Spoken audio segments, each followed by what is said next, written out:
Week 17 against the Indianapolis Colts. It's the last game of the year and the first game of the decade. We weren't going to get a marquee name. They weren't going to get a Cowher or Shanahan or anyone like that. Fact of the matter is, Buddy Nix was outlining what he wanted in a coach. He wanted an offensive-minded coach with experience, head coaching, and helping a quarterback, yeah. And helping a quarterback develop. And Chan Gailey's done all of that. He's helped quarterbacks along the lines of Elway in Denver, when Elway was struggling at certain points in his career. Trying to think who else. Troy Aikman towards the end of his career. He has helped develop certain quarterbacks along the way, like Neil O'Donnell and Cordell Stewart. Not great quarterbacks, but they were solid and serviceable. At Georgia Tech, as the head coach there, he was able to change the system to fit the players, as opposed to going, you don't fit my system. Even though you're a great player, I'm going to get rid of you. Now, you can't tell me that you guys expected him to pick running back. Now, granted, he's an amazing player, but we had needs that we didn't address. So what do you think about CJ Spiller? Like I said, I agree with you. He's probably a really, really good running back. But when you have Marshawn Lynch and Fred Jackson, spending a first-round pick on a running back to me wasn't the smartest decision. If you have O-linemen out there, then those are probably the best needs. You can't run if you don't have a line, so get them first. You got two good running backs. You don't need another one. Trent Edwards is an average quarterback that might benefit from Gailey's coaching. Fitzpatrick, he's a journeyman and scrambler that really isn't all that good. He's a backup. And Brohm, very much an unproven commodity, another backup. Top story this week, Ryan Fitzpatrick is the starter. That means Trent Edwards is benched. All right, our topic for this week is the Bills cut Edwards. Big story, benched and cut in the same week. Marshawn Lynch traded to the Seattle Seahawks. All right, top story for the game. Trent Edwards coming back as the backup for the Jaguars. Breaking news, Bills fans. Shawne Merriman has been claimed off waivers, and he's on the Bills. Kyle Williams has been a beast. Pro Football Focus has graded each player's assignments throughout the game, and he is rating as the defensive MVP for the year. And the only reason he won't get awards is because he's playing for the Bills. Right. So, I mean, I'm liking Stevie Johnson. He had 1,000 yards receiving this year. He basically came out of nowhere, and, he stepped up to the challenge. Our number one draft pick, third overall, Marcell Dareus, defensive tackle. Is he the best player in the draft? Justin, go. I sure hope so. If we can get a guy that's that caliber, we might have our future Bruce Smith. So I woke up and the game was 21-0 Patriots, and I'm like, I have to sit down and watch this catastrophe. I stood riveted to my seat. I went outside when the game was over to make sure that the Bills had won across the street. It was I still don't sure if I believe it. It was incredible. It's a great season to be a Bills fan.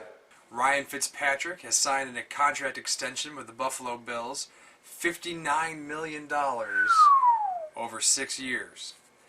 A considerable raise over the 3.22 base salary that he had this year. I think the Bills are going to get blown out. They are who we thought they were. They're a terrible team. The Jets are in a different league. We're lucky for them to come visit us here, to be honest. The Ryan family has our number, let's be honest, and our offense is going to get smoked. I mean, when it comes down to a front four, where you're looking at it with Merriman, Dareus, Williams, my mouth is freaking watering. I'm in like a football wet dream right now. Words cannot express the euphoric joy I have right now thinking about it. You are ecstatic. We need to address the quarterback problem here in Buffalo. Ryan Fitzpatrick is a Band-Aid, and anything to advance the conversation about getting a franchise quarterback in here that will win. But that's just my humble opinion. It's a pass-driven league, and we do not have a Super Bowl winning quarterback. I think that Fitz should be the starter. Continuity is always a great thing. This is a team where he is the leader right now. So they've decided to play for Matt Barkley. This is the season of let's finally get a quarterback that we can go forward with, that we've written off one more season for the Bills, which I'm fine with, if it means improving at the absolute most important position on the field. Ryan Fitzpatrick is who we think he is. He's a player who's won half as many NFL games as Vince Young, who's no longer on the team. There were so many drops, especially by Stevie, where he hit him in the hands. So Fitz is not to blame for his play. He played bad in the first game. I will give you that. Second game, not so much either. This game, though, was good. He played good this game, and you got to give credit when credit's due. Fitz played good. He's standing behind a brick wall with all the time in the world and still. But if his receivers drops the balls, it's not his fault. It's play calling. Chan Gailey is on some weird pedestal I don't quite understand. We were calling for Dick Duran's head pretty much the whole time. But Chan Gailey's getting off on, I didn't know they were going to run the ball. Come on. I mean, we're talking about one of the most effective runners that the NFL has ever seen over the course of a season, which is a pretty large sample. That's because he doesn't touch the ball. If you only touch the ball 8 times and you get 150 yards, of course your average is huge. But why isn't the coach notice that and hand him the ball more? Is the point? Well, Because that just makes sense. Well, at one point, Chan Gailey in his post-game press conference was like, well, it was Fred's turn, so... And I'm just like, what? Said, well, CJ had 2 big runs and he was tired. Well, he's a starting running back. If he's getting tired, then we have a problem. Okay, who'd they get? Doug Marrone. And I'm like, no! The Buffalo Bills select E.J. Manuel, quarterback. Wow. EJ Manuel, he's got a set of skills that I like. You got all your statistics on him if you want to talk about him, but he won 4 bowl games in 4 seasons of Florida State quarterback, not even as the starter, sometimes coming in as the backup and doing so. Right. So he's got a proven drive to win. Everyone says he's a good leader, so these aren't measurables that would show up at the combine, so maybe there's something that Buddy Nix is going with that old Southern gut of his, and maybe this will define Buddy Nix. This will be his defining moment. Be like, wow, he really did find a diamond in the rough. Or it's going to be the ship that sinks it. We had quite the revolving door of quarterbacks who have not made the field in the past couple of years. Yeah. With Tarvaris Jackson, Vince Young, Kevin Kolb, Matt Leinart now. Yeah, I mean, if you go back to that USC-Texas game, who would have ever guessed that Matt Leinart and Vince Young both would have been Buffalo Bills quarterbacks and they both would have been cut? Cut before taking a snap. Yeah, I mean, who would have ever guessed that, honestly? We need to sign Reggie Bush. Thad Lewis is in a position where if he plays well, he's going to really give some uncertainty in the position going forward. I hate to say it, but I hope not, because let's face it, we've had way too many quarterback controversies stemming back to Johnson Flutie. Buddy Nix has picked all starters in the first round up to this point. Is that a success record that is going to continue with Whaley? Well, I don't even know if Buddy's is actually a success record, because we still got to see how Gilmore's going to do. We still got to see how EJ's going to do. EJ was a starter by default, let's face it. So Whaley, basically all he has to do is not pick a bust. I'm hard pressed to believe that trading away the future for Sammy Watkins is the best thing for the team long term. If we were a team that was on the cusp of the Super Bowl, or even the cusp of the playoffs, and we were one player away from making that big jump, I'd say, yeah, like this is the right thing to do. But we were not on the cusp of the Super Bowl. We weren't even on the cusp of the playoffs. We are looking that we need to build our team more to be a contender long term. I think I've been saying this for a couple of years now, that we might be setting ourselves up for a run that doesn't quite make it to the Super Bowl. The quarterback position has seen some turmoil in the depth chart behind EJ, and right now we're looking at Kyle Orton, a fellow deadhead. I'm glad he's here in Buffalo. What do you think about what's happened at the quarterback position?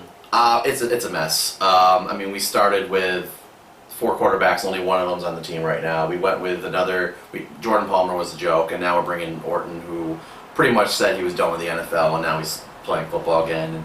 And he's had his good shots, he's had his bad shots. I mean, I'm glad we have a veteran who actually has some experience on the team. Exciting season so far, halfway done, and the biggest news, of course, is the change at quarterback. Happened 4 games in. EJ started the season, mixed results. They put Orton in, and you can't say that he's done a bad job since. Honestly, I'm going to say he's done an okay job, and the reality is he does hold the ball too long in the pocket at times and takes a few bad sacks, but yeah, overall he's been an upgrade is probably the kindest way to put it. Yeah. Now, obviously, we're looking at two quarterbacks at different ends of their career. EJ still in the learning process. Hopefully, his best game still to come. Orton, 9 seasons in, you got to say that at the very least, he's at the tail end of his career. Short term, for the rest of the season, as long as he's healthy, Orton is the starter. I would have to assume so there. And moving on in the future, Orton does have an opt-out after a season. I don't think he's going to take that with him starting at this point. Well, we pick up Rex instead. I think that's an upgrade. So it's an upgrade. So Orton's gone, Marrone's gone. We pick up Rex Ryan, but we lost some other along the way. Go over the losses first. Kiko Alonso traded away. Denoris Searcy we lost. Scott Chandler. Nate Hackett goes with the previous regime. In comes Rex Ryan, who brings in Greg Roman, probably an upgrade. Matt Castle comes in at quarterback. I think that's a wash between him and Orton, but let's go on. Tyrod Taylor added as a side. We pick up LeSean McCoy in the trade. Charles Clay at tight end. Carlos Williams. And any good manager or coach would look at the roster and go, we got to get that younger guy more repetition and get him in. So hopefully Karlos can live up to the shoes that Freddie has filled for the last decade. I think Tyrod Taylor, I don't know about you, but he lived up to my expectations. Like, he looked the part of I almost said it. I'm going to say it. He looked the part of a franchise quarterback. This is a game of familiar faces with Reds and IK going up against their former team, and the Bills getting to see Fitzy and Chan Gailey. Things were set up to win for the Bills this season. Like, where did it go wrong? It all went wrong week 2, where before week 2, we opened our mouths saying we want the best, and what happened? We got on, because Rex Ryan is a joke as a coach, but it happens. What do you want? Like, you have great talent, a top 5 defense, bring back Schwartz. I'm sorry, Dennis Thurman, but who's really running this defense? Is there even a point to you even being having the title of defensive coordinator, or is it Rex? There had been some calls for Ryan to step down and be fired, and instead, what did we do? We doubled down on the Ryans. Sal, immediate reaction. Rob Ryan, defensive coordinator. So I guess we're the Aints this year. Welcome back. Hopefully, we party like New Orleans. We'll see. Double the Ryans, double the dysfunction. That's what you get when you have Robin Rex. But we have made some ads. We got Baby Gronk, Adolphus Washington, Zach Brown, Lorenzo Alexander. Who are you most excited to see, flower into a beautiful NFL player this season? Realistically, Adolphus Washington. The guy looks legit for a 3rd-round pick. He looks the part already. And what about Reggie Bush? Big addition. We've completed the USC Texas 2005 National Championship All-Star additions to the roster, and now we have Reggie Bush. He's shown flashes of brilliance in his NFL career, few and far between, but there's always that potential for explosion. He's our 2nd or 3rd running back, and I basically compare him to C.J. Spiller, just older now. We fired 2 major coaches, being Greg Roman, highest paid offensive coordinator in the league, and Rex Ryan. Which one do you think carried more blame for the performance, like up to the point where they were fired, obviously, because you can't blame Roman for week 15? I would say they both share a certain amount of load, but Rex, as the head coach, it was on him to make sure the offense was doing what it was supposed to, especially when he had his brother and Dennis Thurman running the defense. He had to make sure that the offense and the defense and the special teams were all doing their part. McDermott, he seems like business all the way, which you guys were alluding to. I do think that the smartest thing is he's conveying a professional message, and that matters especially during the off season. It seems like he's organized and he's ready to go with everything, so I hope he does well. Jared, if Sean McDermott is going to film a commercial on a 2-man bicycle with anyone, who's it going to be? Leslie Frazier? Who's fishing hats? No, Doug Whaley. The firing of Doug Whaley. Thoughts? I was not surprised because the media announced it was going to happen on Tuesday before the draft in typical fashion. I was basically thinking that it should have happened when Rex got let go, and we spent 2 first-round picks on Sammy Watkins, and this is how it ends. That's incredible that we spent 2 first-round picks on one guy, and he's traded, 3 years later? Let's trade Dareus, let's trade Dareus, let's trade Dareus. And he basically was the one player on the team everyone all agreed you couldn't trade because of his contract. Nathan Peterman saw some playing time. In fact, put up the only touchdown that we had on the board this week. Should he start, Jared? No. I mean, I'm so sick of everybody talking about Peterman. If you want to see what a quarterback looks like, go no further than Nathan. The Bills in Week 17 are still in it. Yep. We got a chance. Playoffs, baby! The Bills are in! We did it against all odds. Well, we may have just screwed up the entire team. I hate to start off a video saying that, but let's face it, there's a possibility it could happen.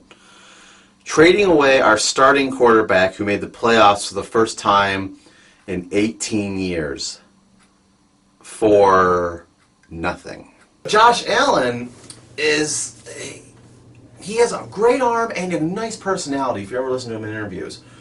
But he is so inaccurate at that level, playing at Wyoming, and it's just like, what's he going to do when he comes to Buffalo? I mean, we thought Tyrod was bad, or EJ was bad with his accuracy. I mean, wait until Allen gets here. The Buffalo Bills select Josh Allen, quarterback, Wyoming. Well, maybe I want them to go with the best QB available, whether it is AJ McCarron, Josh Allen, or even Peterman.